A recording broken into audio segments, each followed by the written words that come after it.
Bij een brand in een autohandel onder Celsiuswijk in Ljouwert is juist asbest vrijkaan. De voorbijgangers zeggen reek bij het bedrijfsgebouw en bellen 112.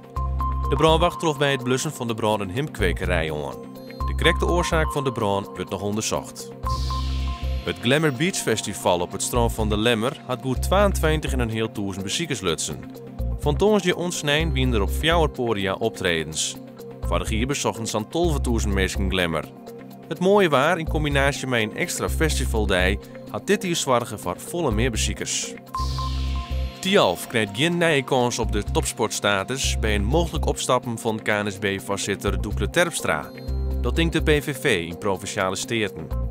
De Partij van de Arbeid-fractie hoopt wel dat Tialf een nieuwe kans krijgt, want waasje blijkt toch dat de leden van het Retreatboen het betrouwen in Terpstra opzijt.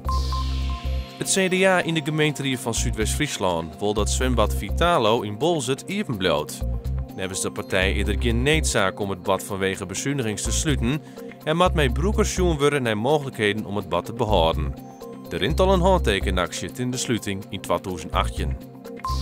Vannacht is het helder en rustig waar, met temperaturen tussen het 10 en 14 graden. Morgen zinnen en 22 of 23 graden en dat bij een zwakke, ontmatige noordestenwind.